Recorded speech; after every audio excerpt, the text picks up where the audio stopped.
Recording is on. Bonjour, nous allons aujourd'hui étudier le chapitre 5 de l'Apocalypse. Alors, si vous voulez me suivre, on va aller dans Apocalypse au chapitre 5 et versets 1 à 14, tout le chapitre, Apocalypse chapitre 5, versets 1 à 14. Puis je vis dans la main droite de celui qui était assis sur le trône un livre écrit en dedans et en dehors, scellé de 7 sceaux. Et je vis un ange puissant qui criait d'une voix forte: « Qui est digne d'ouvrir le livre et d'en rompre les sceaux? » Et personne dans le ciel, ni sur la terre, ni sous la terre, ne peut ouvrir le livre, ni le regarder. Et je pleurai beaucoup de ce que personne ne fut trouvé digne d'ouvrir le livre, ni de le regarder. Et l'un des vieillards me dit: « Ne pleure point.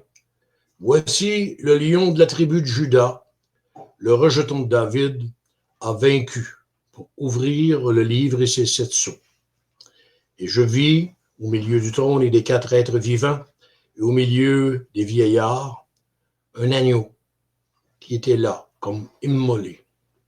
Il avait 7 cornes et 7 yeux, qui sont les 7 esprits de Dieu envoyés par toute la terre. Il vint et il prit le livre de la main droite de celui qui était assis sur le trône. Quand il eut pris le livre, les 4 êtres vivants et les 24 vieillards se prosternèrent devant l'agneau, tenant chacun une harpe et des coupes d'or remplies de parfums, qui sont les prières des saints.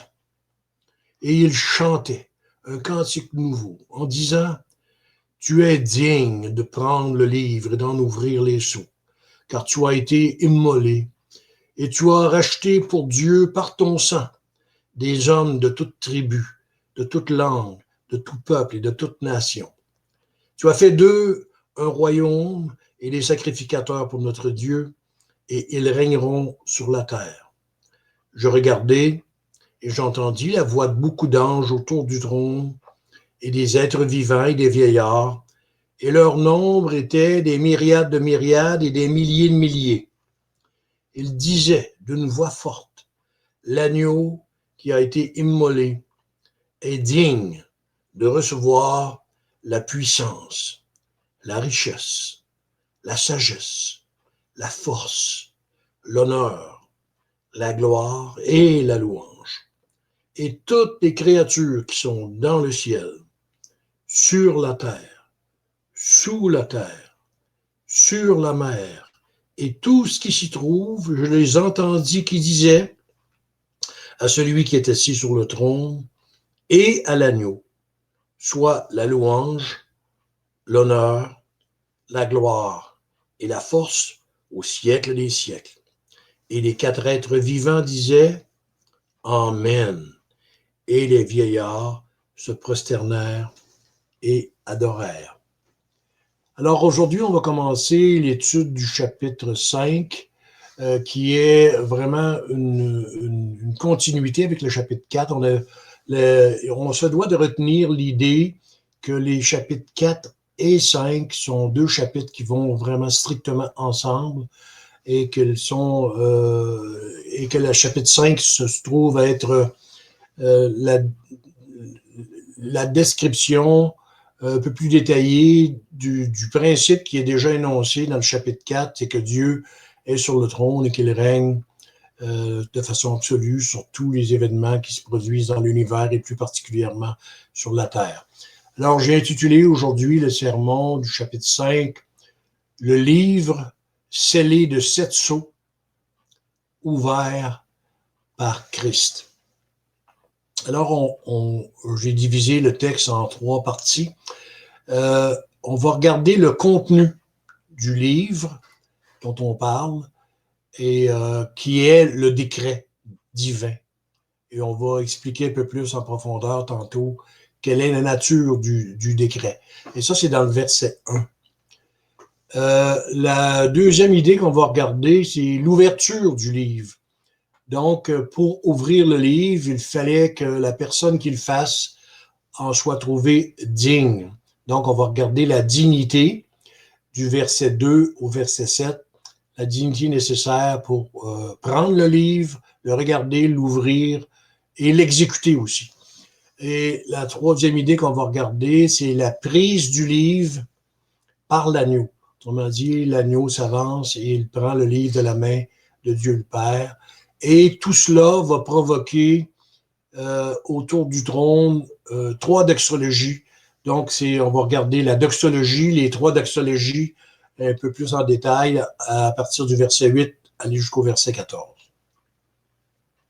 Une des choses, je pense qu'on se doit de se souvenir si on veut interpréter correctement le livre de l'Apocalypse, c'est vraiment on se doit de garder à l'esprit les observations qu'on avait faites dans la leçon 4, qui venait du pasteur et théologien réformé Herman Oxema, dans son ouvrage qui s'appelle en anglais « Behold, he cometh, an exposition of the book of Revelation ». Autrement dit, qu'on pourrait traduire en français « Voici, il vient, une exposition du livre de l'Apocalypse ». Dans son introduction du chapitre 4, il avait parlé un petit peu de la suite de l'ensemble du livre, à partir du chapitre 4 jusqu'au chapitre 22. Il nous avait rappelé un principe important à se souvenir si on veut interpréter le livre de l'Apocalypse correctement. Voici ce qu'il dit. Il divise, le livre en 2 grandes parties. La première partie va du chapitre 1 à 3, qu'on a déjà vu, donc le message de Christ qui se présente à Jean, et aussi les messages qu'il donne à chacune des 7 églises. Et la deuxième partie va du chapitre 4 jusqu'au chapitre 22, jusqu'à la fin. Et il nous conseille très fortement de ne pas oublier le thème principal du livre. Selon lui, le thème principal du livre est le suivant. Le remplacement graduel du royaume de Satan par celui de Dieu en Christ. Je le répète, le remplacement graduel du royaume de Satan par celui de Dieu en Christ. Autrement dit, quand Adam est tombé, toute l'humanité se trouvait tomber avec lui, et ça se trouve être le royaume du malin qui s'installait sur la terre. Mais le thème du livre de l'Apocalypse, c'est que ce royaume-là de Satan va être remplacé graduellement par celui de Dieu, mais en Christ. Alors, on continue la citation d'Oxema. Il dit « Les 2 royaumes sont en guerre, mais la victoire finale du royaume de Dieu en Christ est déjà acquise et assurée. La résurrection et l'ascension de Christ en sont la preuve. » Continue la citation, il dit « La bonne compréhension des chapitres 4 et 5 sont essentielles pour l'interprétation saine des chapitres 6 à 22.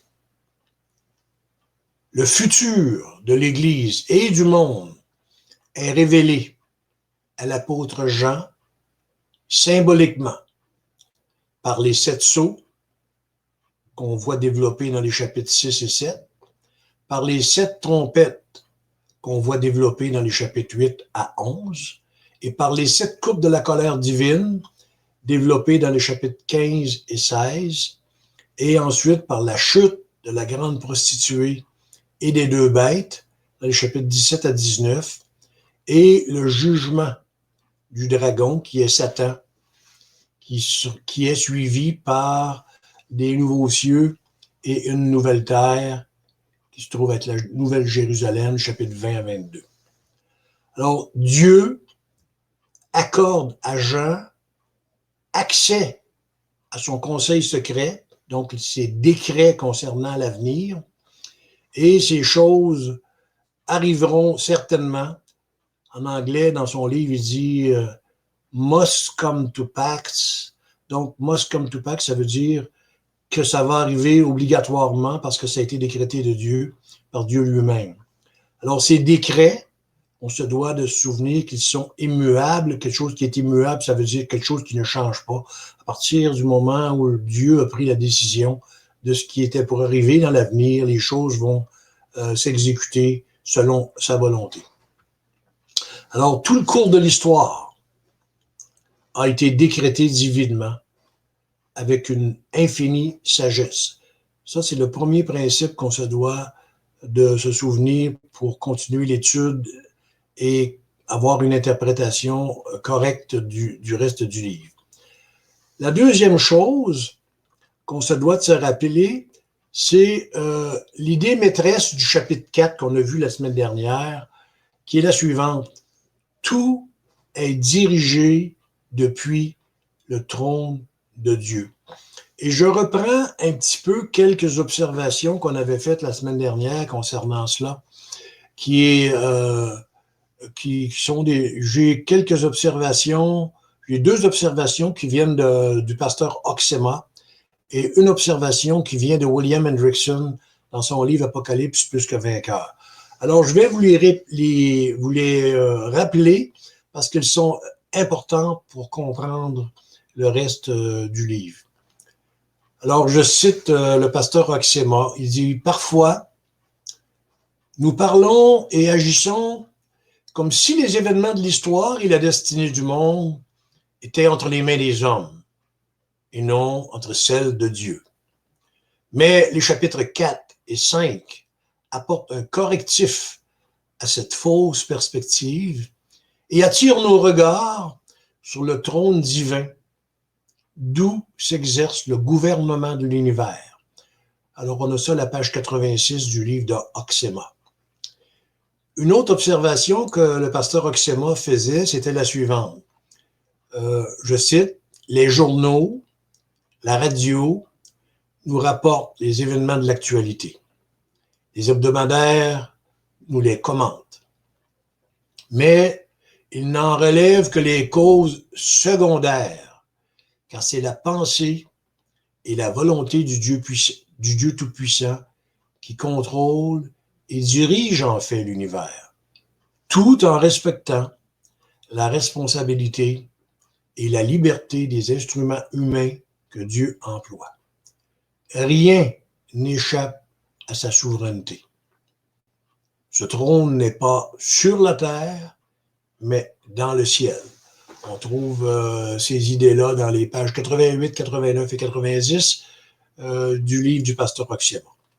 Maintenant, je vais vous donner une autre observation qui est nécessaire, celle faite par William Hendrickson dans son commentaire sur l'Apocalypse plus que vainqueur, dans son livre. Alors, voici ce qu'il dit. Ces chapitres ne nous dépeignent pas le ciel, mais l'univers entier considéré depuis le ciel. Leur but est de nous montrer, au moyen de symboles, que toutes choses sont dirigées par celui qui siège sur son trône. Toute chose est donc aussi les épreuves et les tribulations. C'est ce point qu'il faut souligner. C'est pourquoi la description du trône précède la description symbolique des épreuves et des tribulations que doit connaître l'Église ici-bas. Celles-ci, ces tribulations et ces épreuves, sont annoncées au chapitre 6 du livre de l'Apocalypse. Alors, on trouve cette citation-là à la page 88 du livre de William Hendrickson, Apocalypse plus que vainqueur. Alors, ce qu'on s'apprête à faire aujourd'hui, c'est d'étudier le chapitre 5 de l'Apocalypse. Et comme le chapitre 4 avait une idée maîtresse, le chapitre 5 aussi a une idée maîtresse. Et la voici. L'idée maîtresse du chapitre 5 est que le livre scellé de 7 sceaux est remis à l'agneau pour être révélé et exécuté, puis cela est suivi de l'adoration de l'agneau par tous ceux qui sont autour du trône. Alors, on répète un peu l'idée principale et ensuite on va développer. Le livre scellé de 7 sceaux est remis à l'agneau pour être révélé Donc, son contenu va être révélé à Jean et aux églises par le fait même, et aussi exécuté. Donc, le décret divin va être révélé à Christ, et c'est Christ qui va exécuter le contenu du décret divin. Et après que le livre va avoir été remis à Christ, on va assister à un concert, une triple doxologie. On va regarder tout ça en détail à partir du verset 8 à 14, une triple doxologie. Une doxologie, c'est tout simplement, doxo, ça veut dire gloire, et logie, ça veut dire parole. Donc, des paroles de gloire que tous les anges et les êtres vivants et les anges vont entonner pour glorifier la personne de Christ. Alors, on se doit de se souvenir de l'idée que les chapitres 4 et 5 vont carrément ensemble. On ne peut les séparer, ils vont ensemble. On va regarder ce qu'on avait dit qui était donné dans le verset 1. On avait dit que la première idée dont on voulait parler, c'était celle que le contenu du livre, c'est le décret. Le décret divin, autrement dit, un décret, c'est les décisions que Dieu a prises de toute éternité sur tout ce qui était pour se dérouler sur la terre, sur l'histoire de l'Église, l'histoire des hommes, les obstacles que Satan était pour mettre dans le chemin pour empêcher le développement du royaume de Dieu. Et autrement dit, tout ce qui était pour se dérouler dans le reste de l'univers jusqu'à ce que l'histoire humaine soit terminée. Alors, le livre, on parle d'un livre, mais on pourrait aussi facilement dire, et on sent vraiment prendre une chance de se tromper, c'est un rouleau. On va voir tantôt deux versets dans l'Ancien Testament, un dans l'Ancien Testament et un dans le Nouveau Testament, qui nous parlent que c'est fort probablement un rouleau, parce qu'à l'époque où l'Apocalypse a été écrit, les livres tels qu'on les connaît aujourd'hui, reliés, des livres de papier reliés, ça n'existait pas à l'époque.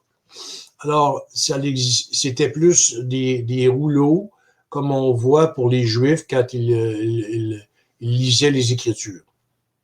Alors, le livre ou rouleau, si on veut prendre conscience d'abord où il est situé. Il est situé à un endroit précis, c'est dans la main droite de Dieu le Père. Alors, ça dit, puis je vis dans la main droite de celui qui était assis sur le trône. Qui est assis sur le trône? C'est Dieu le Père.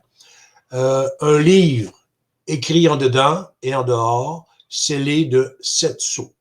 Donc, le livre ou le rouleau est situé dans la main droite de Dieu. La main droite, dans les Écritures, symbolise le pouvoir et l'autorité souveraine de Dieu. Dieu est disposé à le donner, ce livre-là et ce rouleau-là, à quelqu'un qui est digne de le recevoir pour ensuite le révéler, c'est-à-dire donner tout son contenu, et ensuite l'exécuter. Donc, toutes les décisions qui ont été prises concernant l'avenir du monde, de l'Église, l'opposition de Satan, etc., tout a été décrété et c'est le Christ qui va être chargé de l'exécuter. Les versets dont je vous ai parlé pour justifier l'idée que c'est plus un verset qu'un livre tel qu'on les connaît aujourd'hui, c'est le verset 8 et 9 du psaume 40 qui dit « Alors, j'ai dit, voici, je viens, il est écrit de moi dans le rouleau de ton livre. Mon Dieu, j'ai pris plaisir à faire ta volonté et ta loi est au-dedans de mes entrailles. » Bien sûr, le psaume 40, dans le contexte, c'est Christ. Lorsqu'il dit « je viens », il est écrit de moi dans le rouleau du livre, il est écrit de Christ dans le rouleau du livre. Et il dit qu'il est venu pour faire la volonté de Dieu le Père et que la loi de Dieu le Père est au-dedans de ses entrailles. Donc, autrement dit, c'est l'idée qu'il est capable de l'accomplir à la perfection. Alors, vraiment, et tu as un autre verset dans le chapitre 10 du livre d'Hébreux, le Nouveau Testament, les versets 7 et 8, qui disent ceci. Alors, j'ai dit, Voici, je viens, ô Dieu, pour faire ta volonté, comme cela est écrit de moi dans le rouleau du livre. Ayant dit plus haut, tu n'as point voulu de victime, ni d'offrande, ni d'holocauste, ni de sacrifice pour le péché, choses qui sont offertes selon la loi, et tu n'y as point pris plaisir. Et il ajoute ensuite, voici, je viens, ô Dieu, pour faire ta volonté. Alors, ces deux versets-là nous parlent du rouleau du livre, et sans crainte de se tromper, on peut parler que le livre qui est dans la main droite du Père, c'est un rouleau dans lequel sa volonté concernant l'avenir, à la fois de l'humanité et à la fois de l'Église, est donnée en détail. C'est ça que Jean s'apprête à recevoir. C'est Christ qui va recevoir le livre, mais Jean reçoit la vision de cette chose-là. Autre chose qu'on se doit de remarquer concernant le contenu du livre, qui est le décret, c'est que c'est par la description qui en est donnée. Un livre écrit en dedans et en dehors. Alors, le livre ou le rouleau qui est écrit en dedans et en dehors contient les pensées et les décisions de Dieu, c'est-à-dire ses desseins et les méthodes de sa providence concernant l'Église, concernant l'opposition qu'elle va recevoir au cours de son histoire, concernant les jugements des ennemis de Dieu que le Seigneur va permettre qu'ils reçoivent, et les détails aussi de l'avenir du monde en général. Alors, c'est un gros, le livre contient, autrement dit, l'histoire du monde dans tous ses détails et jusqu'à la fin. Alors, c'est énorme de penser que toutes ces choses-là sont contenues dans le livre. Alors, le fait que le tout soit écrit, très important parce qu'il dit puis je vis dans la main droite de celui qui était assis sur le trône un livre écrit. Donc, le Seigneur a voulu que ce livre-là, ces décrets-là soient écrits. Donc, c'est vraiment l'idée de l'immuabilité de ces décisions. Quand on parle de quelque chose, les décisions ou les décrets, l'immuabilité, ça veut dire des choses qui ont été décidées dans toute sa sagesse, dans toute sa grâce, dans tout son amour, sa miséricorde et tous ses attributs qui se reflètent là-dedans. Bien entendu, ces choses-là sont scellées dans le sens que les décisions sont immuables, elles vont arriver, elles vont se développer. Le livre aussi nous dit qu'il est scellé. Parce que quand on lit, puis je vis dans la main droite de celui qui était assis sur le trône, un livre écrit en dedans et en dehors. Donc, on parle ici de tous les événements. Quand on parle en dedans et en dehors, ça veut parler de tous les événements qui vont arriver dans la suite des temps. Et ensuite, quand on parle de scellé, un livre qui est scellé, un rouleau qui était scellé, c'est comme empêcher les regards indiscrets. Seul Dieu connaît le contenu. Et le fait qu'il soit scellé, c'est le fait qu'il soit indique que le plan de Dieu aller jusque-là n'a pas été révélé, donc le contenu ni exécuté. Donc, il se doit de l'être, mais il se doit d'être révélé à quelqu'un qui est digne d'en ouvrir les sceaux. Donc, il n'est connu, le contenu du décret, que de Dieu lui-même. Alors, comment on pourrait qualifier ce contenu-là? C'est qu'il est secret, il est insondable et impénétrable par l'œil humain ou par l'intellect de la créature, qu'elle soit humaine ou non. Son contenu est gardé de façon absolue, à l'abri du regard des curieux et des intrus. Les 7 sceaux, c'est un symbole que tout est complet. C'est un symbole de perfection. Et chacun des sceaux représente des événements que Dieu a décrétés concernant l'avenir de l'Église et concernant l'avenir du monde. on va aller maintenant à la deuxième idée qu'on a dit, qui va du verset 2 au verset 7. Donc, c'est l'ouverture du livre, la dignité qui est nécessaire pour l'ouvrir. Parce qu'on voit au verset 2 du chapitre 5, qui se lit comme suit: « Je vis aussi un ange puissant qui criait d'une voix forte. Qui est digne d'ouvrir le livre et d'en délier les sceaux? » Donc, rompre les sceaux ou délier les sceaux. La rupture des sceaux et l'ouverture du livre, bien entendu, signifie l'exécution du plan de Dieu.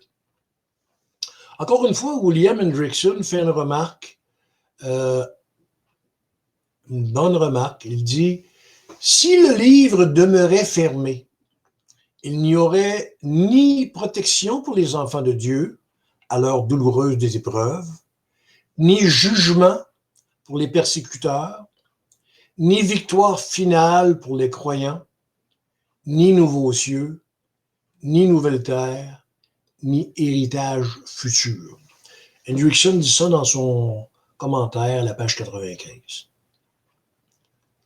Aussi faut-il qu'une personne soit trouvée digne de révéler et d'exécuter le décret divin. Alors ici, on assiste au fait qu'un ange puissant crie et met l'univers au défi de rencontrer la condition de la dignité pour regarder le livre, l'ouvrir et l'exécuter, et qu'il puisse aussi en révéler le contenu. Alors, il crie cela à tout l'univers, y compris les anges, bons, mauvais, les hommes puissants, pas puissants, à tout l'univers. Qui est digne d'ouvrir le livre et d'en délier les sceaux? Alors, on voit que toute la création entend la question, que ce soit les anges bons ou les anges mauvais. Le diable lui-même, Satan, entend la question. Ses serviteurs entendent la question. Tous les hommes de la terre entendent la question. Et tout le monde reste muet. Autrement dit, il n'y a personne qui a assez d'audace pour s'avancer et croire qu'il a la dignité nécessaire pour recevoir le livre, en connaître le contenu, le révéler et aussi l'exécuter. Donc, on voit dans le verset 3 que la dignité nécessaire, les créatures, toutes les créatures renoncent. Donc, c'est la dignité qui est renoncée dans le verset 3. Qui dit, le verset 3, il dit: « Et nul, ni dans le ciel, ni sur la terre, ni sous la terre, ne pouvait ouvrir le livre, ni le regarder. » Alors, on observe que toute la création devient complètement silencieuse. Personne ne répond. Personne n'ose s'avancer et prétendre avoir la dignité nécessaire, qui comprend bien entendu le droit légal et la puissance aussi pour le faire. Aucune créature, donc ni les anges les plus élevés et les plus saints du ciel, ni Satan lui-même, ni les anges mauvais, ni aucun homme ne se juge digne. Si on regarde ça à la lumière de ce que les hommes ont cherché à faire dans l'histoire de l'homme, alors il y a eu des misérables tentatives du diable et des hommes à chercher à rétablir la paix et le bonheur du monde par des systèmes de pensée philosophiques ou politiques. Et tous ces systèmes-là, au cours de l'histoire des hommes, on le sait parce que l'étude d'histoire des hommes nous le démontre très abondamment, très richement. Nebuchadnezzar a essayé, Alexandre le Grand a essayé, César a essayé, Charlemagne a essayé, Napoléon a essayé, Hitler a essayé, et on pourrait allonger la liste, tant des systèmes philosophiques que des systèmes politiques. Personne n'a été capable de rétablir la paix et le bonheur sur la terre. L'homme, on le sait parce que les Écritures nous le disent, ne peut d'aucune façon travailler à son propre salut, ni à celui du monde. Alors, dans le verset 4 au verset 7, ce qu'on voit, c'est que le cri de l'ange a été répondu et on va voir de quelle façon. Alors, il y a eu d'abord Jean qui s'est rendu compte qu'il n'y a personne qui osait s'avancer.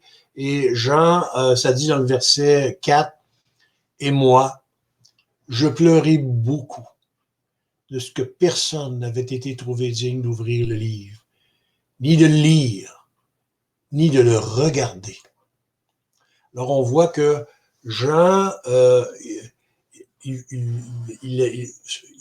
voyait tout ce qu'il y avait là-dedans sans le voir. Il comprenait le contenu était important pour l'avenir de l'Église et l'histoire des hommes qui allaient continuer à se dérouler. Et quand il a vu qu'il n'y avait personne qui répondait, il était conscient de l'importance du livre et de l'importance qu'il soit révélé et donné à quelqu'un qui puisse en ouvrir les sceaux. Et dans le verset 5, ça dit « Et l'un des anciens ». À remarquer que ce n'est pas un ange chérubin, mais c'est vraiment un ancien. Donc, on avait dit dans la leçon précédente que les anciens, c'était les 12 patriarches de l'Ancien Testament et l'ensemble de leurs descendants croyants et l'ensemble des 12 apôtres et l'ensemble de leurs descendants croyants qui faisaient partie des anciens. Donc, c'est une personne qui a connu qu'est-ce que c'était le salut qui vient consoler Jean. Il dit, et l'un des anciens me dit, ne pleure point. Voici le lion qui est de la tribu de Juda, le rejeton de David, a vaincu pour ouvrir le livre et en délier les sceaux. Et on continue la lecture jusqu'au verset 7. Et je regardais, et au milieu du trône et des 4 animaux, et au milieu des anciens, un agneau était là, comme immolé. Il avait 7 cornes et 7 yeux, qui sont les 7 esprits de Dieu, envoyés par toute la terre. Et il vint, et il prit le livre de la main droite de celui qui était assis sur le trône. Alors, on voit ici au verset 4 que l'apôtre Jean pleure abondamment parce que personne n'est digne d'ouvrir le livre, ni de le lire, ni de le regarder. Quand on lit le verset 5 et qu'on voit qu'il y a un ancien qui lui dit de ne pas pleurer, c'est un ange puissant et fort qui parle, mais c'est un vieillard qui vient dire, qui a connu lui-même les effets de la rédemption en son âme, qui vient lui dire, ne pleure point, car voici le lion de la tribu de Juda et le rejeton de David. En fait, il y a des choses intéressantes qui sont données dans les titres de Christ là-dedans. C'est lui, alors, il a connu les effets de la rédemption et c'est lui qui va apporter à Jean la merveilleuse consolation que Christ, lui, peut s'avancer, peut prendre le livre de la main droite de Dieu le Père pour à la fois les révéler, son contenu, et à la fois l'exécuter. 2 titres de Christ sont mentionnés à l'intérieur de ce passage-là pour parler de la victoire de Christ à cause du fait. Parce qu'il dit dans le verset 5, le lion qui est de la tribu de Juda et le rejeton de David a vaincu. Alors, il est important ici, il commence par lui mentionner un titre de Christ, le lion de la tribu de Juda. Alors, un lion, on sait, pour nous, c'est un animal, mais le lion de la tribu de Juda, si on fait un lien avec ce qui a déjà été prophétisé dans un passage du livre de la Genèse, on sait que le lion a toujours été pour les hommes un symbole de majesté royale et de puissance. Souvent, on va voir des lions, par exemple, dans les armoiries de certains pays qui représentent la royauté. Et c'est le livre de la Genèse qui nous fait comprendre le symbole ici qui est utilisé pour parler de la personne de Christ. Quand il dit ne pleure point, voici le lion qui est de la tribu de Juda. Alors il faut reculer un petit peu, aller dans le livre de la Genèse, au chapitre 49, les versets 8 à 10, pour bien apprécier pourquoi ce titre-là est utilisé. Bien entendu, ça fait référence à la royauté, ça fait référence à la dignité, la puissance. Et on va voir que c'était la prophétie qui avait été faite sur la tribu de Juda, en disant que le Christ viendrait de la tribu de Juda. Et on va aller lire les versets 8 à 10 du chapitre 49 de la Genèse. Ça dit, toi, Juda, tes frères te loueront, ta main sera sur le cou de tes ennemis, les fils de ton père se prosterneront devant toi. Juda est un jeune lion. Tu es revenu du butin, mon fils, il s'est courbé, il s'est couché comme un lion, comme un vieux lion. Qui le fera lever? Le sceptre ne s'écartera point de Juda, ni le bâton de législateur d'entre ses pieds, jusqu'à ce que vienne le silo. Repos, c'est pacificateur, à lui l'obéissance des peuples. Alors, dans le contexte, c'est sûr qu'on ne pourra pas reprendre toute l'étude du chapitre 49 de la Genèse, mais l'idée principale, c'est que c'était une prophétie qui était dite sur la tribu de Juda, qui était un des enfants de Jacob, et il lui dit, Juda est un jeune lion, puis il lui dit que le sceptre, donc le sceptre, c'est le symbole du pouvoir, qui ne s'écartera point de Juda, ni le bâton de législateur d'entre ses pieds, jusqu'à ce que vienne le silo. Le silo, le Shiloh, dépendamment des versions, c'est vraiment jusqu'à ce que vienne le Messie. Et on donne entre parenthèses ici dans notre version repos, pacificateur, donc jusqu'à ce que vienne le Messie qui amènera le repos, qui sera le pacificateur des choses de la terre. À lui l'obéissance des peuples. Alors, quelque part, c'est vraiment un verset important pour voir que le livre de l'Apocalypse utilise des images concernant Jésus-Christ, des titres concernant Jésus-Christ qui ont été prophétisés depuis longtemps. Puis ça dit bien jusqu'à ce que vienne le silo, autrement dit le Messie, jusqu'à ce que vienne le Messie. Donc, le lion de la tribu de Juda, c'est le Christ qui avait été prophétisé dans Genèse 49 concernant le fait qu'il viendrait comme Messie pour sauver Israël et aussi le peuple de Dieu de toutes les époques. Donc, Jésus est ce lion. Il a prouvé qu'il était ce lion en remportant la victoire sur Satan et en portant jusqu'au bout sur lui le poids de la colère de Dieu. Autre chose qui est mentionnée, autre titre qui est mentionné, c'est qu'il utilise le terme « le rejeton de David ». Alors, on peut aller regarder deux versets dans le Nouveau Testament qui fait référence à ce fameux rejeton de David.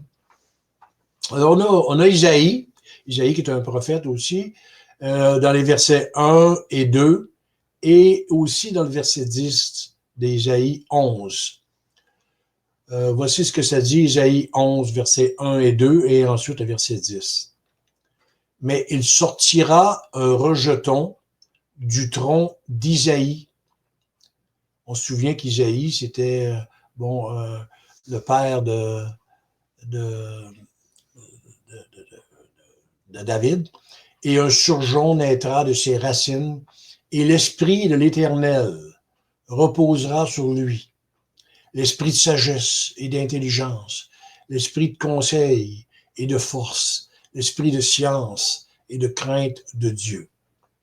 Et le verset 10, ça dit aussi, en ce jour-là, le rejeton d'Isaïe sera comme un étendard dressé pour les peuples et nations se tourneront vers lui et sa demeure sera glorieuse. Voyez-vous, on parle ici, dans le contexte d'Ésaïe 11, versets 1 et 2, on en parle comme « Et l'Esprit de l'Éternel reposera sur lui ». On parle de Christ, quand qu'il va venir.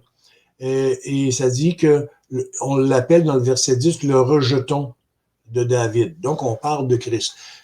Ces deux titres qui sont en train de nous parler, celui qui va prendre le livre, qui va révéler son contenu et qui va exécuter son contenu, c'est le Christ. Donc, il utilise les deux images du lion qui vient du livre de la Genèse et il utilise aussi l'image du rejeton de David qui vient d'Ésaïe. Et aussi un autre verset dans le Nouveau Testament qui nous rappelle que c'est le Christ qui est mentionné lorsqu'on parle du rejeton de David. On a Apocalypse 22, on est presque rendu à la fin du livre, lorsqu'on lit Apocalypse 22 au verset 16, ça dit « Moi, Jésus, j'ai envoyé mon ange pour vous rendre témoignage de ces choses-là dans les églises. Je suis le rejeton et la postérité de David, l'étoile brillante du matin. » Et au verset 6, on continue notre étude. Il a utilisé les deux titres du lion et du rejeton de David. Au verset 6, il dit « Et je regardais, et voici au milieu du trône et des quatre animaux, et au milieu des anciens, un agneau. Là, était là comme immolé. Il avait 7 cornes et 7 yeux, qui sont les 7 esprits de Dieu envoyés par toute la terre. Alors, Jean, on vient d'y parler d'un lion, on vient d'y parler de la rejeton de David, et qu'est-ce qu'il voit comme étant au milieu du trône et des 4 animaux et au milieu des anciens? Il ne voit pas un lion, il voit un agneau, et un agneau immolé, c'est-à-dire qui a été sacrifié, un peu comme les agneaux dans l'Ancien Testament qui étaient sacrifiés. Il voit un agneau, et on sait que l'image représente Jésus-Christ, parce que le Nouveau Testament nous parle beaucoup justement de l'agneau. Et on peut aller regarder quelques versets, quelques-uns dans l'Ancien et quelques-uns dans le Nouveau Testament qui nous parlent de cet agneau-là. Isaïe 53, versets 6 et 7. Alors, bien entendu, dans Isaïe 53, c'est une prophétie qui parle des souffrances de Christ. Et cet agneau-là, bien entendu, on le sait, c'est Jésus-Christ. Et qu'est-ce qu'il a vu? Il a vu un agneau comme immolé. Et c'est important de faire la référence à l'Ancien Testament, comme Isaïe 53, versets 6 et 7. Ça dit « Nous étions tous errants, comme des brebis. Nous suivions chacun son propre chemin. Et l'Éternel a fait venir sur lui l'iniquité de nous tous. Il est maltraité. Il est affligé. Et il n'ouvre point la bouche. Comme un agneau mené à la boucherie. Comme une brebis muette devant celui qui l'attend. Il n'ouvre point la bouche. » Tout le chapitre 53 du livre d'Ésaïe nous parle des souffrances de Christ. Et justement, il utilise l'image de l'agneau de Dieu qui est mené comme il dit, il n'ouvre point la bouche. Très important de saisir cela. Et on peut aussi faire un lien avec ce qui est annoncé dans le Nouveau Testament. Il y aurait beaucoup de passages qu'on pourrait utiliser dans le Nouveau Testament où on parle de Jésus comme étant l'agneau. On en prend seulement un. Dans le verset 29 de Jean, au chapitre 1, ici, bien entendu, on a Jean-Baptiste. Et ici, ça dit, le lendemain, Jean vit Jésus qui venait à lui. Et il dit, voici l'agneau de Dieu qui ôte le péché du monde. Alors, qu'est-ce qu'il voit au milieu du trône? Il voit un agneau comme immolé. Et cet agneau-là a des caractéristiques, il a les 7 cornes. On peut dire que ce sont les cornes dans les Écritures, c'est souvent les symboles de puissance et d'autorité. Et les 7 yeux, que ça dit, ces 7 yeux, qui sont les 7 esprits de Dieu. Les 7 yeux indiquent que cet agneau-là est rempli du Saint-Esprit et ça parle aussi fort probablement de son omniscience, le fait qu'il sait tout. Et dans le verset 7, ça dit « Et il vint et prit le livre de la main droite de celui qui est assis sur le trône. » Donc l'agneau vint et il a pris le livre de la main de Dieu le Père qui est assis sur le trône. Cela nous rappelle que Christ, comme médiateur, a reçu lors de son ascension l'autorité de gouverner l'univers selon le décret immuable de Dieu. C'est le couronnement de Christ après son ascension dans la gloire et dans l'honneur. Il nous reste encore quelques minutes, on va ou ben non, je pense qu'on va on va juste arrêter là pour aujourd'hui, parce qu'il nous en reste encore quand même un bon bout à faire pour ne pas couper les idées. On va arrêter là pour aujourd'hui et on terminera la semaine prochaine. Alors, on va terminer aujourd'hui.